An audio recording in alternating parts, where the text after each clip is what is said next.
एकनाथ शिंदे आणि ठाकरे सेनेच्या 8 खासदारांची कथित बैठक झाल्याच्या वृत्तानं खळबळ। शिंदे सेनेत सहभागी होण्याच्या प्रस्तावावरती सही केल्याचा दावा, मात्र ठाकरे गटाच्या खासदारांकडून बैठकीचा इन्कार।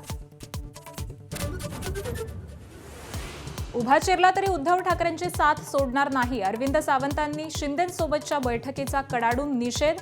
ठाकरे सोडून जाणार नाही अशी पत्रकारांनाच दिली लेखी हमी। शिंदे पितापुत्रांनी फेटाळलं ठाकरेंसोबतच्या बैठकीचं वृत्त, बातमी निराधार, खोडसाळ आणि गैरसमज निर्माण करणारी। शिंदेंचं स्पष्टीकरण, 1-1.5 वर्षांपासून अफवा पसरवल्या जात आहेत असाही आरोप।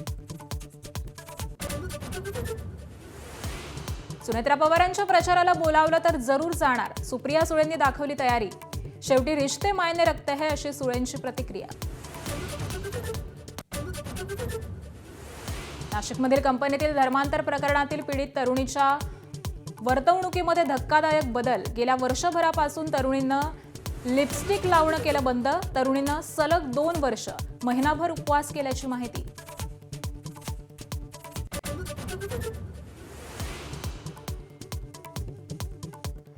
लाडकी बहीण योजनेवरून हायकोर्टानं राज्य सरकारला फटकारलं। शिक्षक, शिक्षकेतर कर्मचाऱ्यांना निवृत्ती वेतन देण्यास पैसे नसतील तर लाडकी बहीण योजना बंद करा, कोर्टाचे ताशेरे।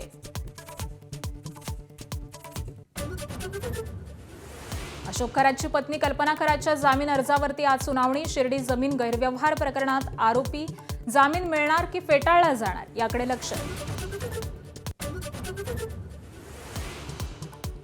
अलाहाबाद हायकोर्टाचे न्यायाधीश यशवंत वर्मा यांचा राजीनामा।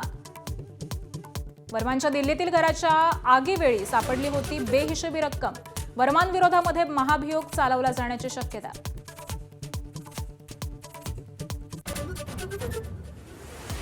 बिहारचे मुख्यमंत्री नितीश कुमार यांनी घेतली राज्यसभा खासदारकीची शपथ। नितीश कुमार पहिल्यांदाच राज्यसभेत।